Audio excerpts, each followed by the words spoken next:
আজকে আমি আপনাদের সাথে একটা জিনিস শেয়ার করব, আর সেটা হলো আমার থাইল্যান্ডের ট্যুর নিয়ে। আর থাইল্যান্ডের ট্যুরে আমরা কিভাবে গেলাম আর এটা সবকিছুই এই ভিডিওতে দেখতে পাবেন। তো শেষ পর্যন্ত দেখার জন্য সবাইকে অনুরোধ রইল। সর্বপ্রথম আমরা বাসা থেকে বের হয়ে বাসে করে চলে আসলাম এয়ারপোর্টে ঢোকার সাথে সাথে কিন্তু একদম পুরো ফ্রেশ, যেহেতু আমরা ইন্টারন্যাশনাল ট্যুর দিচ্ছি যার কারণে আমরা আজকে টার্মিনাল 2-তে চলে আসলাম। এর আগে আমরা ডোমেস্টিকে আসা যাওয়া করি, যেহেতু ওখানে ছিল শুধুমাত্র টার্মিনাল 1-এ আসা যাওয়া করা হয়। আজকে সব থেকে বেশি ভালো লাগছে, এটা একটু অন্যরকম তার জন্য। তো আমাদের ফ্লাইট ছিল 12:30টার দিকে, যেহেতু 12:30টার দিকে ফ্লাইট তার কারণে আমরা একটু তাড়াতাড়ি চলে আসি। আমাদের এখান থেকে এয়ারপোর্টে যেতে প্রায় 2 ঘন্টার মতো টাইম লাগে যদি ট্রাফিক থাকে, আর যদি ট্রাফিক না থাকে তাহলে 1.5 ঘন্টার মধ্যে পৌঁছে যেতে পারি। আমরা দুবনেই যাচ্ছি, ফার্স্ট টাইম যেহেতু আমাদের ইন্টারন্যাশনাল ফ্লাইট, যার কারণে আমি খুঁজে পাচ্ছিলাম না কোন দিকে বোর্ডিং পাস নেব, কোন দিকে কি করব, কারণ উপর নিচে করতে করতে আমাদের প্রায় অর্ধেকটা সময় আধা ঘন্টা চলে যায়। প্রথমে আমরা ইমিগ্রেশনে চলে গেলাম, ইমিগ্রেশনে সবকিছু দিয়ে ঠিকঠাক করার পরে আমরা বোর্ডিং পাস নিলাম। বোর্ডিং পাস নেওয়ার পরে এখন আমাদের আবারও নিচে যেতে হবে, তারপরে আবার উপরে যেতে হবে। এভাবে করতে করতে সোজা পথে গিয়ে তারপরে আমাদের ফ্লাইটে উঠতে হবে।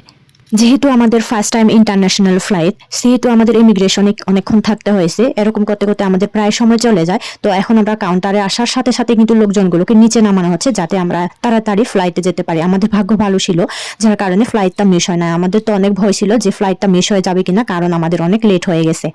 তো শেষমেশ আমরা ফ্লাইটে উঠে পড়লাম। উঠে পড়ার পরে সিটগুলো খুঁজে বের করে আমাদের জায়গা মতো ঠিকঠাক বসে পড়লাম। আর অনেক লোকজন কিন্তু এখনো আসে নাই, আমাদের পিছে অনেকগুলো ছিল।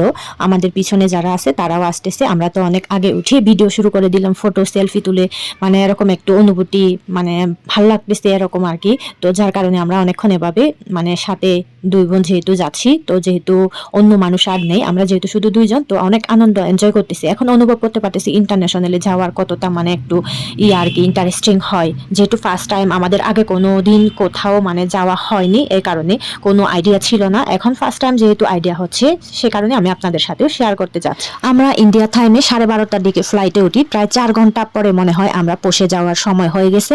এখন একটু সকাল টাইম হয়ে যাচ্ছে। এখন ইন্ডিয়া থেকে আসার পরে এখন থাইল্যান্ডের টাইম মনে হয় 4:30টার দিকে, 4:30টার সময়। এখন একটু একটু সকালের মতো দেখা যাচ্ছে। তো এই যে দেখেন, মাত্র মানে আমরা পৌঁছে গেলাম। পৌঁছে যাওয়ার সাথে সাথে আমি ভিডিওটা করে নিলাম।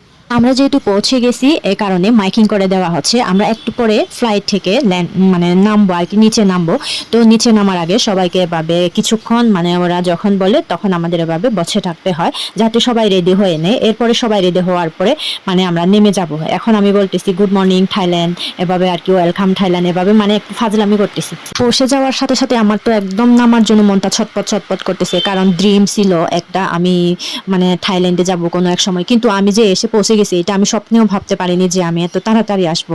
অনেক মানে স্বপ্ন ছিল আর কি এটা। অনেকেই অনেক জায়গায় ঘুরতে যায়, তো আমারও স্বপ্ন ছিল, যেহেতু বুদ্ধিস্ট কান্ট্রি আর এটা হচ্ছে থাইল্যান্ড টুরিস্ট প্লেস, বিভিন্ন জায়গা থেকে ঘুরতে আসে, তার কারণে আমারও মানে এই আশা নিয়ে আর কি। তো শেষমেশ আমরা ফ্লাইট থেকে নেমে একদম আমরা আবার ইমিগ্রেশনে যেতে হবে। ওই ইমিগ্রেশনে যাওয়ার জন্য খুঁজে পাচ্ছিলাম না, যেহেতু আমরা যে ফ্লাইটে আসছি ওই ফ্লাইটে কিন্তু বেশিরভাগই ইন্ডিয়ান ছিল। মানে পুরো ফ্লাইটের মধ্যে মনে হয় 90% ইন্ডিয়ান ছিল, যার কারণে ওদেরকে আমরা ফলো করতে করতে চলে এলাম। সবকিছু ফিঙ্গারপ্রিন্ট মানে যা কিছু করার পরে আমরা লাগেজ নিয়ে এরপর একদম পৌঁছে গেলাম।